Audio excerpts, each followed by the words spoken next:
Hello दोस्तों, स्वागत है आपका एक बार फिर आपके अपने YouTube channel NB e learning में। तो आज हम इस वीडियो में कक्षा 12वीं इतिहास के पाठ महात्मा गांधी और राष्ट्रीय आंदोलन सविनय अवज्ञा और उससे आगे इस चैप्टर के बारे में पॉइंट टू पॉइंट पढ़ेंगे।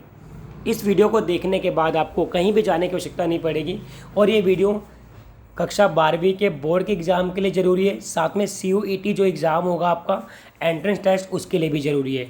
और साथ में गवर्नमेंट जॉब की जो तैयारी कर रहे हैं बच्चे उसके लिए भी ये ज़रूरी क्यों है, क्योंकि महात्मा गांधी से जुड़े आंदोलन का एक ना एक आध प्रश्न आपकी परीक्षा में ज़रूर आता है। तो वीडियो को अंत तक देखें। वीडियो कैसी लगी कमेंट करके ज़रूर बताएं, अपने साथियों के साथ शेयर करें और एनबी लर्निंग को सब्सक्राइब करें। तो सबसे महत्वपूर्ण पॉइंट ये है कि दक्षिण अफ्रीका में महात्मा गांधी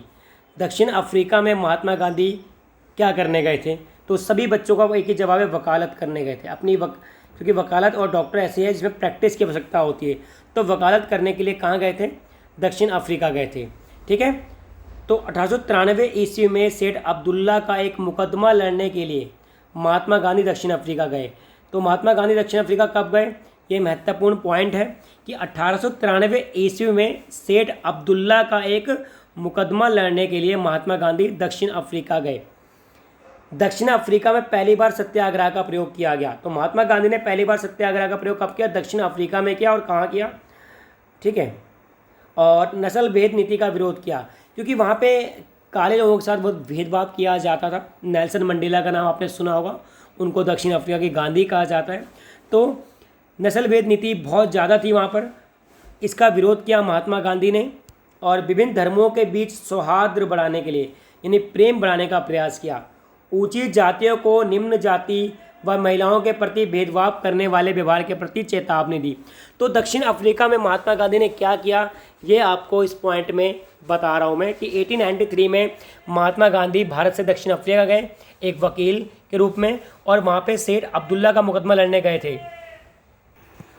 तो महात्मा गांधी किस लिए गए थे बच्चों? 1893 में सेठ अब्दुल्ला का मुकदमा लड़ने के लिए दक्षिण अफ्रीका गए। ठीक है। और किस दिन भारत लौटे थे? तो 9 जनवरी 1915 को महात्मा गांधी भारत लौटे। उसी दिन को हम NRI दिवस मनाते हैं, यानी कि नॉन रेजिडेंस ऑफ इंडिया अप्रवासी भारतीय दिवस हर साल कब मनाया जाता है? 9 जनवरी को। तो 9 जनवरी 1915 को महात्मा गांधी भारत लौटे और 1893 में दक्षिण अफ्रीका गए। आगे बढ़ते हैं, ये पॉइंट याद हो गया होगा आपको। गरम दल के नेता, मैं पाठ के हिसाब से पढ़ा रहा हूँ, जैसे टॉपिक आते जाएंगे आपको उसी टॉपिक के बारे में बताऊंगा। तो 2 प्रकार के नेता थे, गरम दल वाले और नरम दल वाले।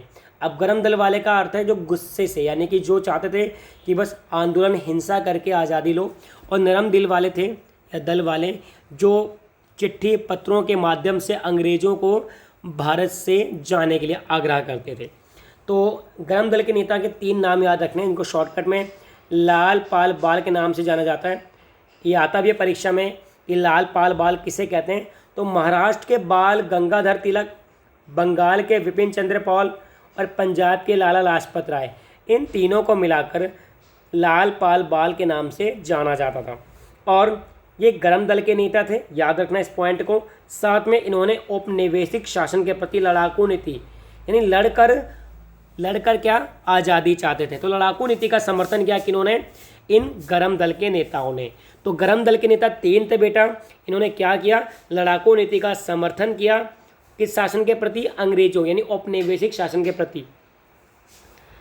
अगला है नरम दल के नेता, जिन्हें हम उदारवादी भी कहते हैं। तो गरम दल हो गया, गरम दल को एक और नाम से बोलते हैं बेटा, याद कर लेना, उग्रवादी।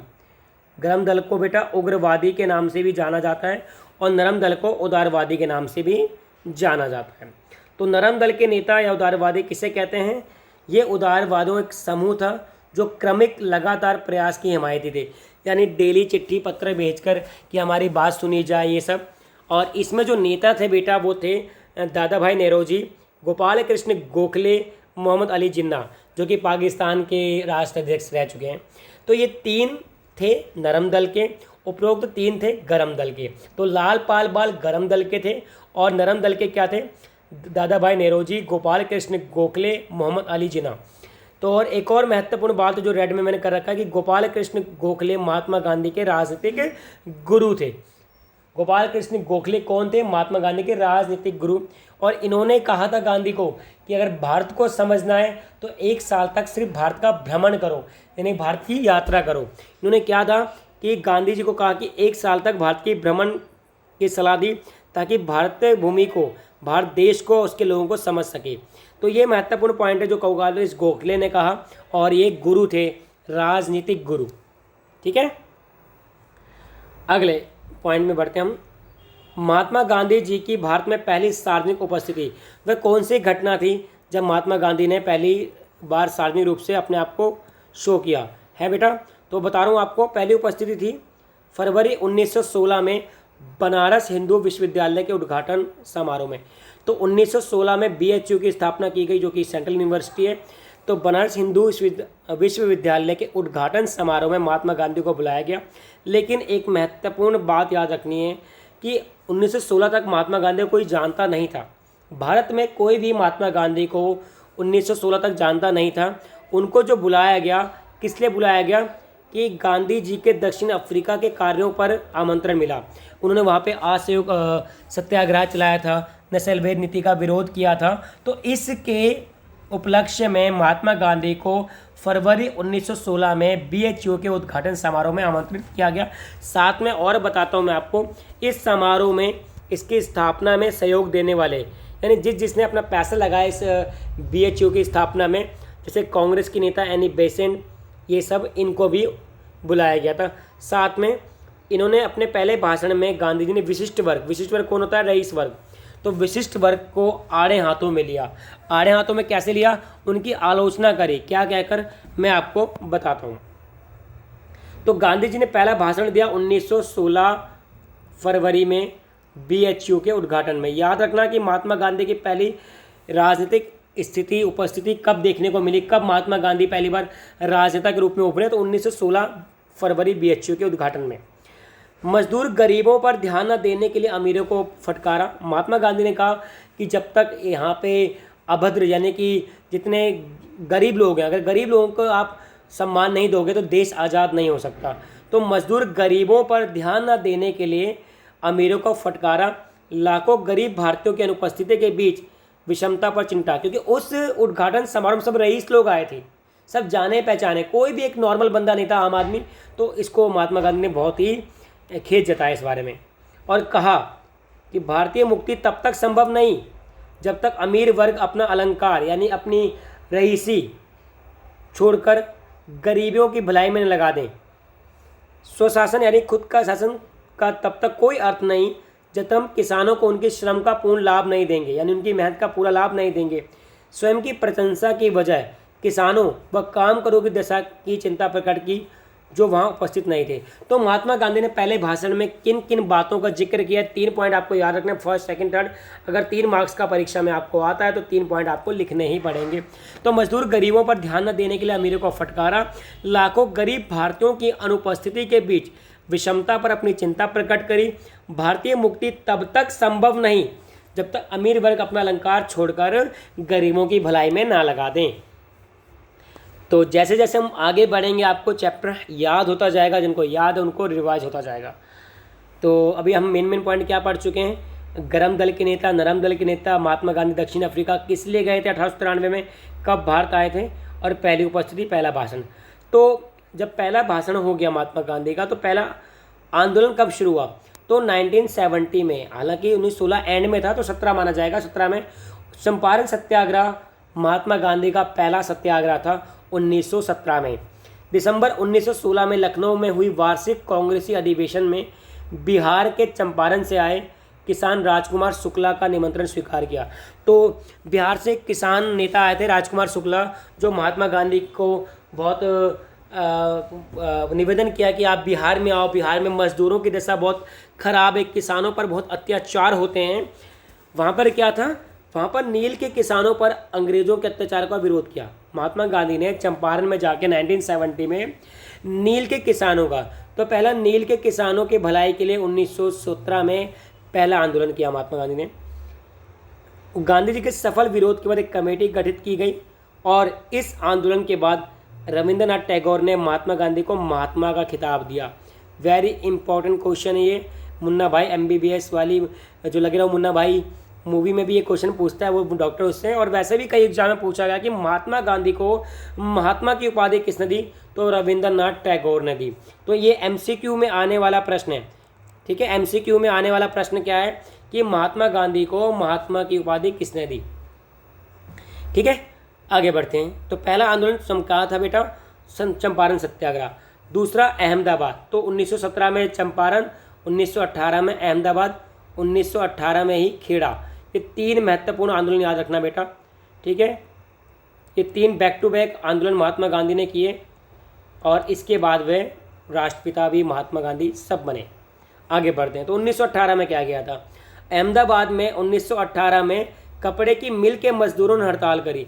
कपड़ा मिल के मजदूरों की जो काम करने की दशा थी बहुत ख़राब थी, उनसे काफ़ी समय तक, लंबे समय तक काम करवाया जाता था, उनको तनख्वाह वगैरह बहुत कम दी जाती थी, बहुत ही बुरी दशा में काम करना पड़ता था। इस मिल मजदूरों की हड़ताल में गांधी जी के हस्तक्षेप के बाद उनकी मजदूरी में 35% तक इंक्रीमेंट लगा, वृद्धि हुई, यानी उनकी जो सैलरी थी वो 35% तक वृद्धि हुई। अहमदाबाद सत्याग्रह, तो पहला नील की खेती के लिए चंपारण 1917 में, 1918 में अहमदाबाद, किस लिए, मिल मजदूरों के लिए। आगे बढ़ते हैं। 1919 में खेड़ा, 1919 में खेड़ा सत्याग्रह बेटा। खेड़ा सत्याग्रह में सरदार वल्लभ भाई पटेल, जो कि भारत के पहले गृह मंत्री थे, लोह पुरुष कहते हैं इन्हें, इनकी एक मूर्ति, स्टैचू ऑफ यूनिटी है गुजरात में। खेड़ा सत्याग्रह में सरदार वल्लभ भाई पटेल फसल बर्बाद हो जाने पर राज्य से किसानों का लगान माफ़ करने की मांग कर रहे थे।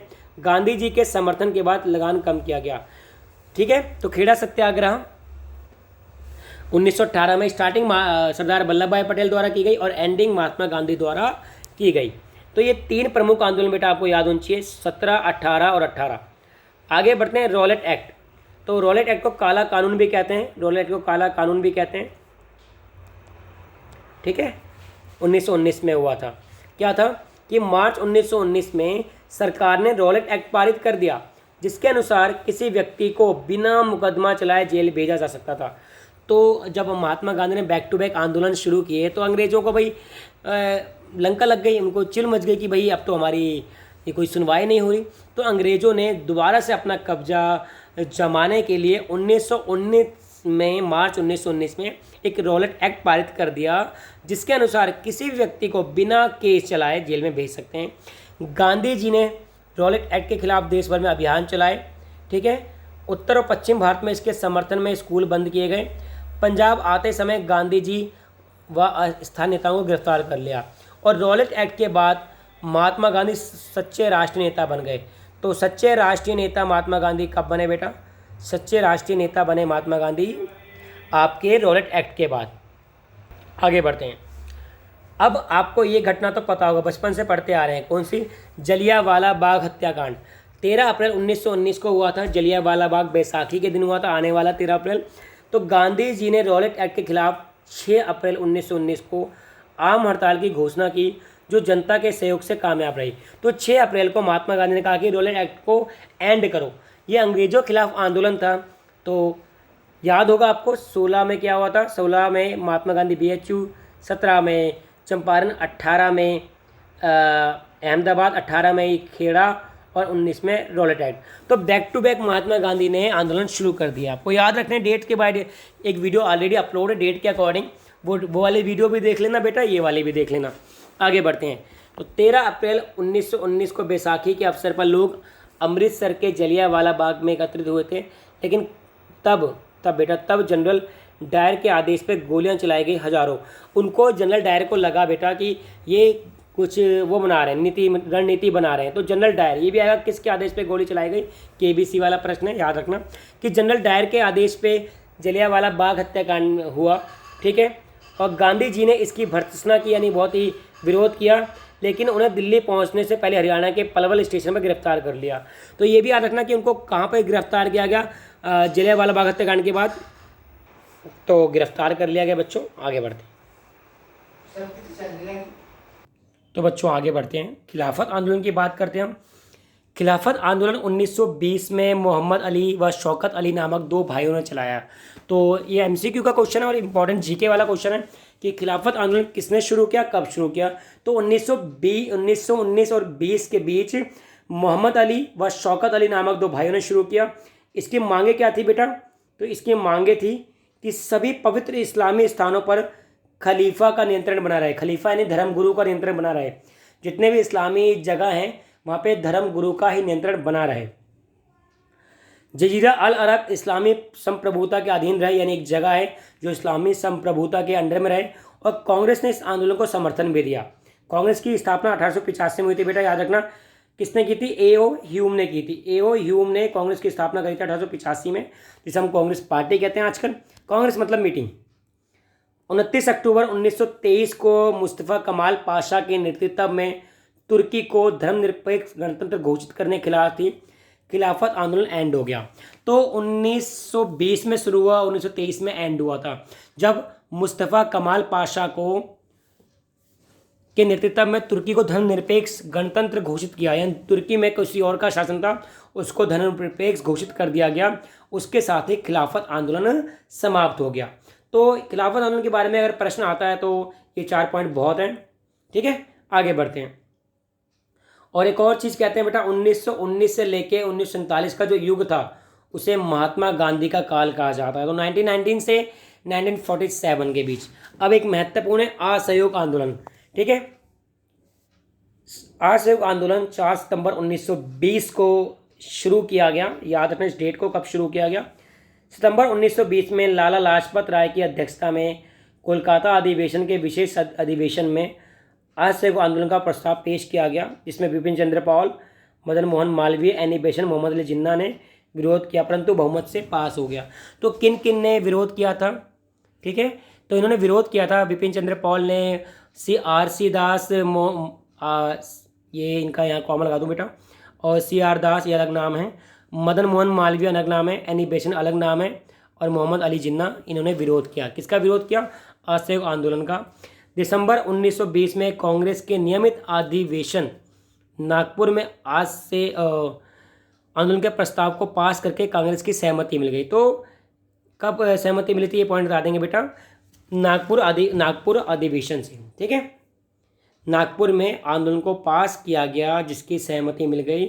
असहयोग आंदोलन क्यों हुआ बेटा, क्योंकि रॉलेट एक्ट हो गया था, आपको पता 1919 में, है ना, जलियांवाला हत्याकांड हो गया था, और हंटर कमेटी की रिपोर्ट आई थी जिसमें जनरल डायर को निर्दोष माना गया, और खिलाफत। ये 4 कारण थे जिसके कारण असहयोग आंदोलन शुरू करना पड़ा। ठीक है, तो 4 क्या तारीख याद रखना, 4 सितंबर 1920 में, 4 सितंबर 1920 में असहयोग आंदोलन शुरू हुआ। ये 4 कारण थे बेटा उसके, याद रहेंगे आपको। आगे बढ़ते हैं। कार्यक्रम सरकार का पूरा असहयोग, यानी सरकार का कोई, सरकार क्या थी उस समय, जो ब्रिटिश लोग थे वो सरकार थी। तो सरकार का पूरा असहयोग किया गया, विदेशी वस्त्रों का बहिष्कार किया गया, सरकारी नौकरियां, पदवियों, उपाधियों का त्याग किया गया, स्कूल अदालतों का बहिष्कार किया गया। ये आ सकते हैं कि खिलाफत आंदोलन के बारे में या असहयोग आंदोलन के बारे में बताइए, इसकी विशेषताएं बताइए, आप बताइए। तो 4 पॉइंट जरूर लिखना अगर 4 नंबर का आता है तो। स्कूलों, अदालतों, संस्थाओं का बहिष्कार किया गया। आंदोलन की सफलता के लिए स्कूल, विश्वविद्यालयों, पंचायती अदालतों की स्थापना व हिंदू मुस्लिम एकता की स्थापना की बात आगे बढ़ाई गई। और आंदोलन के प्रभाव क्या पड़े बेटा, बच्चों ने स्कूल कॉलेज जाना छोड़ दिया, वकीलों ने वकालत करनी छोड़ दी, कस्बों नगरों में श्रमिक वर्ग भी हड़ताल पे आ गए, किसानों ने कर चुकाने से मना कर दिया, विदेशी वस्त्रों की होली जलाई गई। ये सब लिख देंगे। लोगों ने नौकरी में जाना छोड़ दिया। तो ये असहयोग आंदोलन बहुत ही महत्वपूर्ण है, चैप्टर का नाम ही है असहयोग आंदोलन व उससे आगे। तो 4 सितंबर 1920 को असहयोग आंदोलन शुरू करने की कोशिश की गई, और कारण ये थे बेटा, कार्यक्रम ये था, और प्रभाव आपको क्लियर हो गया। तो यही पूरा टॉपिक बहुत महत्वपूर्ण है, परीक्षा में जरूर आएगा बेटा। आपने प्री बोर्ड में देखा होगा, अभी क्वेश्चन जरूर आया था। आगे बढ़ते हैं। अब ये बस लास्ट टॉपिक पढ़ेंगे, अगला टॉपिक हम नेक्स्ट वीडियो में पढ़ने की कोशिश करेंगे। ठीक है, क्योंकि वीडियो फिर लंबी हो जाएगी, फिर आपको कंसंट्रेशन में दिक्कत होगी। तो चोरी चोरा कांड यानी असहयोग आंदोलन समाप्त कब हुआ, तो ये याद रखना है, फरवरी 1922 में किसानों के एक समूह ने संयुक्त प्रांत में एक पुलिस स्टेशन पर आक्रमण कर पुलिस स्टेशन में आग लगा दी, जिससे कई पुलिस वालों की जान गई। यह पुलिस थाना यूपी के चोरा चोरी जगह पर था। कहाँ था? उत्तर प्रदेश। उत्तर प्रदेश यूपी में है। चोरा चोरी कहाँ है बेटा? उत्तर प्रदेश में। चोरा चोरी एक जगह है और एक एक्सप्रेस भी है, चोरा चोरी एक्सप्रेस। तो उस जगह पर एक थाना था, चोरा चोरी थाना। वहाँ पे महात्मा गांधी के जो फॉलोअर्स थे, जो उनके विचारक थे या जो उनके लोग थे, उन्होंने एक पुलिस थाने में आग लगा दी और कई सिपाही जल गए। ठीक है। और इस गांधी जी ने इसकी बहुत आलोचना भी करी कि हम तो अहिंसा के पुजारी हैं, तुमने हिंसा कर दी। तो महात्मा गांधी अहिंसा के पुजारी थे और इनके जो फॉलोअर्स ने हिंसा कर दी, इस कारण से आंदोलन समाप्त किया गया। तो आंदोलन कब समाप्त हुआ? फरवरी 1922 में असहयोग आंदोलन एंड हुआ और 4 सितंबर 1920 को असहयोग आंदोलन स्टार्ट हुआ। याद रखना इस चीज़ को। ठीक है। अब हम नेक्स्ट वीडियो में बाकी टॉपिक्स पढ़ेंगे। कुछ टॉपिक रह गए, यानी अभी भी काफ़ी मेन महत्वपूर्ण टॉपिक है, तो वो अगली वीडियो में पढ़ेंगे। यहाँ तक आप वीडियो ध्यान से देखेंगे, 1-2 बार देखने के बाद आपको कहीं भी जाने की आवश्यकता नहीं पड़ेगी, पूरा टॉपिक आपको रिकॉल हो जाएगा। साथ में CUET और जो भी कम्पिटिटिव एग्जाम देने की तैयारी कर रहे हो 12वीं के बाद, वो सब में काम आएगा। ये मत सोचो सिर्फ 12वीं के लिए वीडियो है, ये वीडियो उन सभी एग्जाम के लिए जो नौकरी की तैयारी करते हैं, जो IAS की तैयारी करते हैं, UPSC की तैयारी करते हैं, SSC की तैयारी करते हैं, सभी के लिए। तो NB लर्निंग से जुड़े रहिए और चैनल को सब्सक्राइब करेंगे, शेयर करेंगे, अपने दोस्तों को भी कहेंगे कि करें चैनल को सब्सक्राइब। NB लर्निंग से जुड़ने के लिए बहुत बहुत धन्यवाद। आपका दिन मंगलमय हो।